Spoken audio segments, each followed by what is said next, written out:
My daughter banned me from her wedding. So I secretly canceled the whole thing I paid for. It's absolutely true that no one can harm you more than your own children. My circumstances are identical. Ava, my 27-year-old daughter, forbade me from going to her wedding. For the past week I've been drinking and pouting. Her wedding, which I financed, was scheduled for yesterday. Yes, it was a wedding present that I was paying for. Ava was a challenging youngster.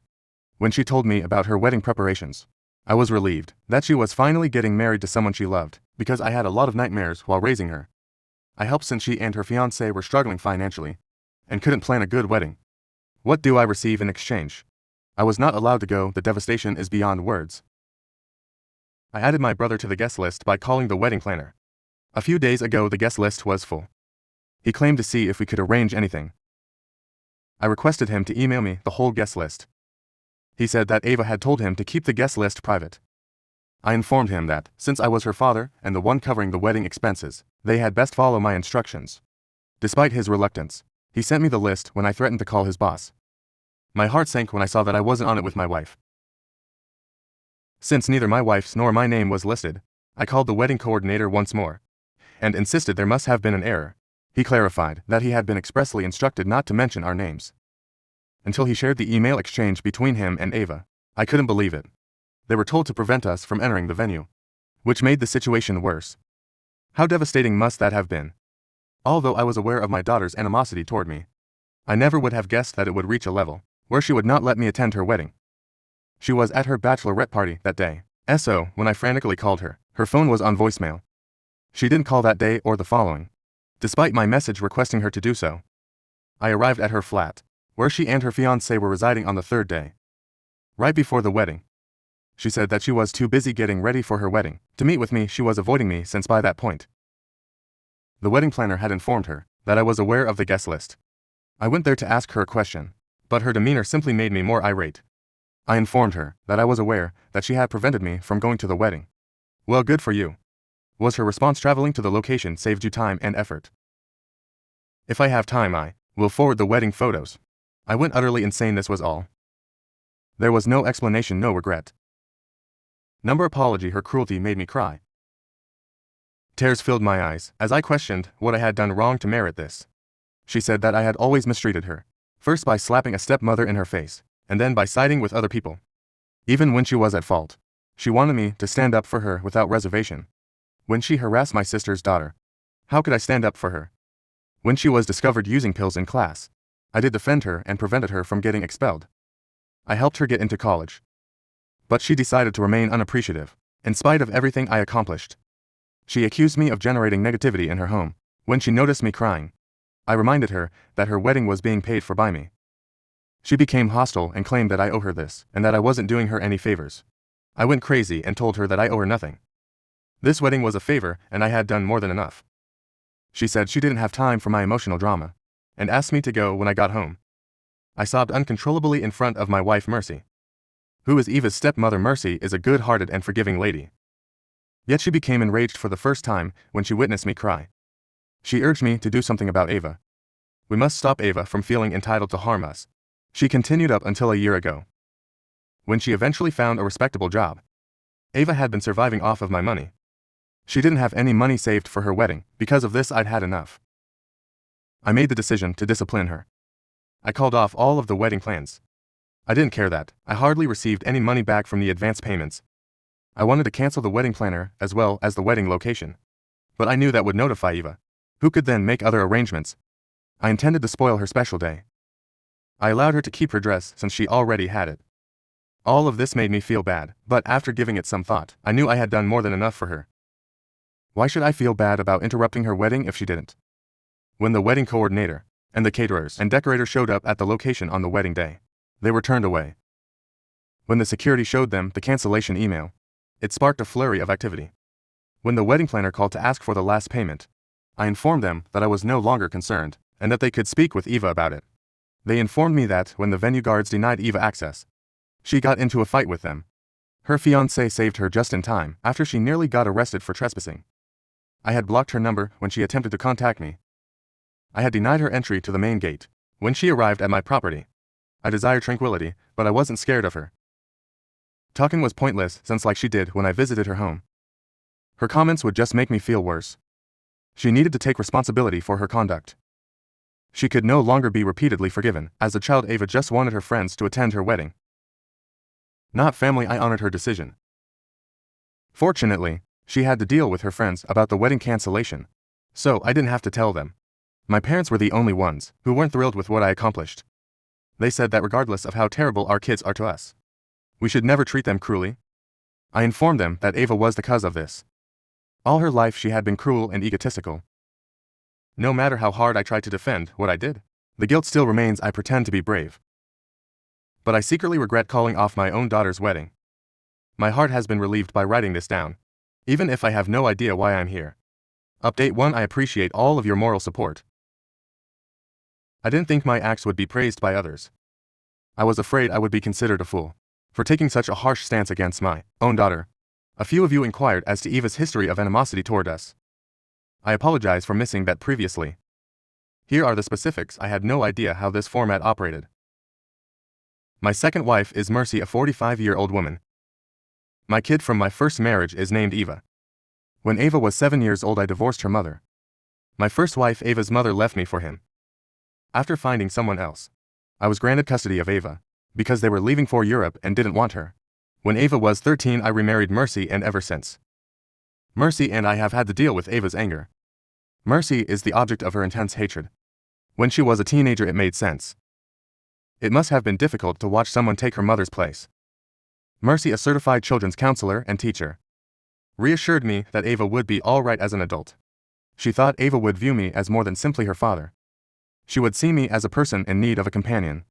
5 years after the divorce, I got married in the hopes that Ava would value the fact that I had raised her by myself. Over those 5 years, Ava was disliked by both her mother and her new spouse. Regretfully, Ava showed absolutely no gratitude. Rather, Ava became increasingly hostile toward Mercy and me. In the hopes that Ava would find friendship there, I had to send her to live with my sister, who had a daughter of the same age, because things had gotten so horrible. After a few months of smooth sailing, my sister gave up less than a year later. Since it was their last year of school, my sister didn't want her daughter's grades to suffer as a result of the petty arguments that Ava and her daughter had. She informed me I had to return Ava. As a result, Ava lived with us until she graduated from high school. Although she would spend her breaks with my parents, she eventually declared that she would complete her high school education while residing with them and refused to return home. I made arrangements for carpooling because my parents' residence was far from her school. As long as she was content and peaceful, that arrangement lasted. But her high school grades were terrible when they were released. At that point, I discovered that she had joined the wrong crowd. Students who were doing drugs. She wanted to live with my parents because she had a nasty boyfriend. After they went to bed, she would slip out and tour the city until after midnight. Her senior year of high school had to be repeated. Another nightmare was getting her through college. She wouldn't have been accepted anyplace else due to her bad grades and depressing attitude. So thank God I had some contacts who helped her get a spot at a respectable college. She once again surrounded herself with the wrong crowd and used drugs while she was a college student. She had to go to rehab because things got so out of hand.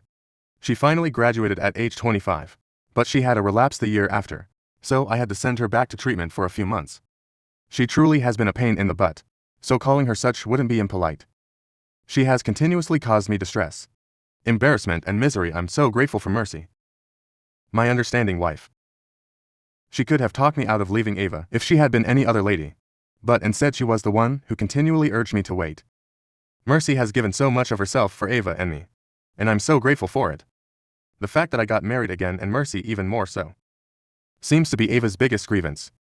Mercy isn't Native American. You see, the Middle East was the birthplace of her family. Her parents, who were immigrants in the United States, were unable to support their 5 children. So she grew up in an NGO. They came to the United States with nothing. After fleeing a war-torn area, I was drawn to Mercy for that reason. Despite having a difficult upbringing and little money, she persevered, obtained a master's degree, found a lucrative teaching position, and established a successful life for herself.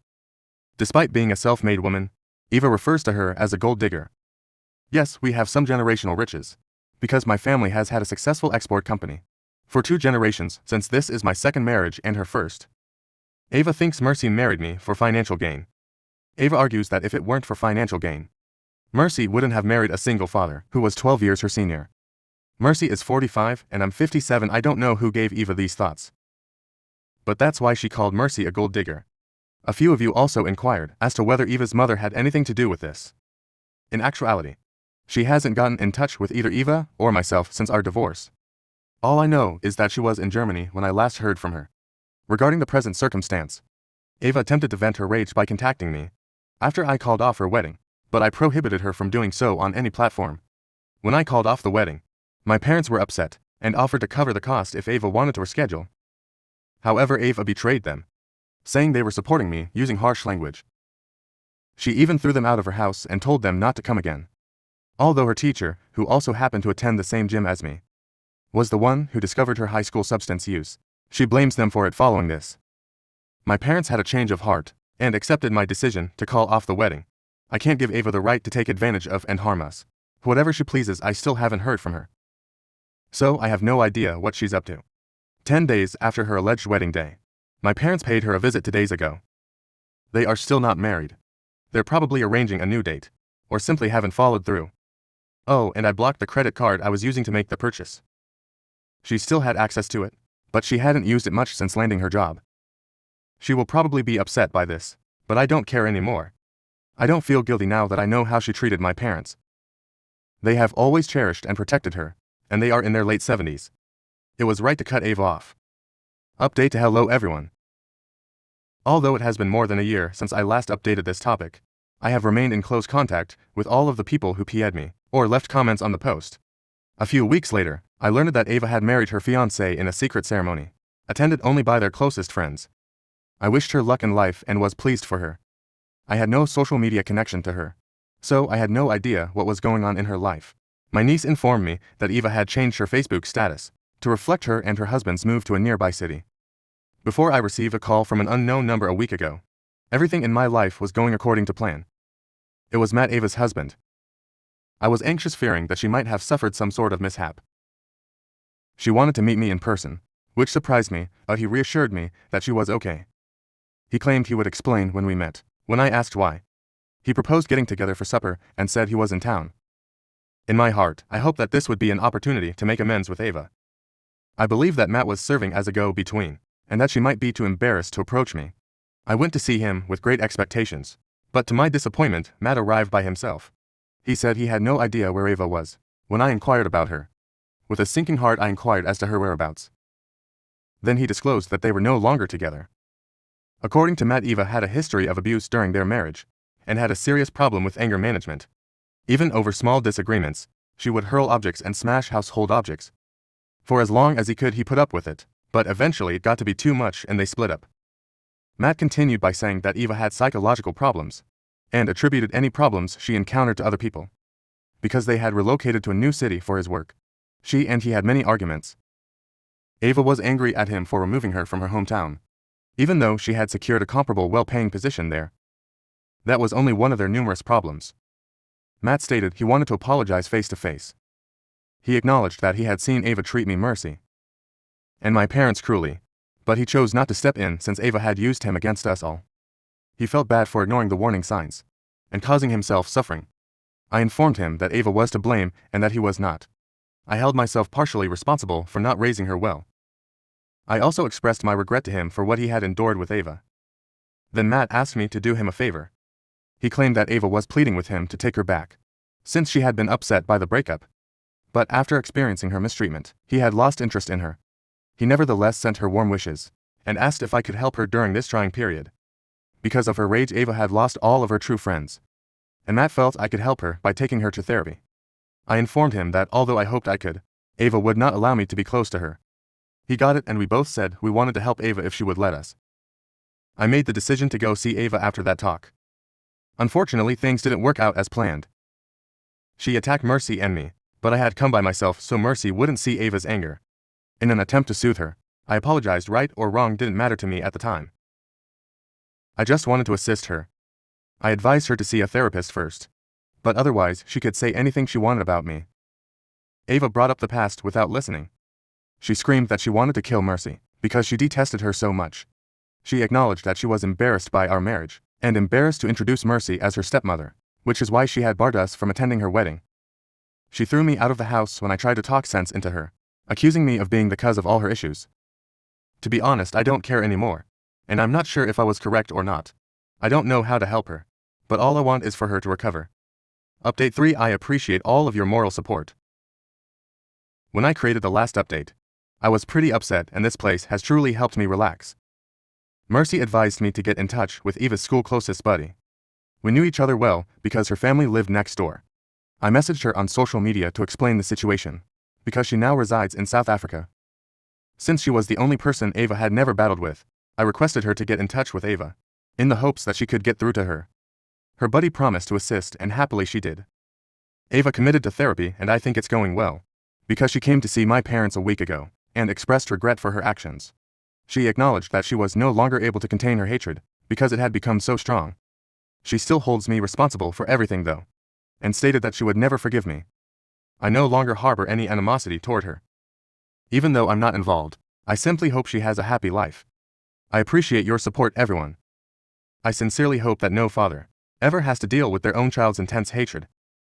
I sincerely appreciate you staying until the very end. Please remember to like, share and subscribe if you truly enjoy our videos.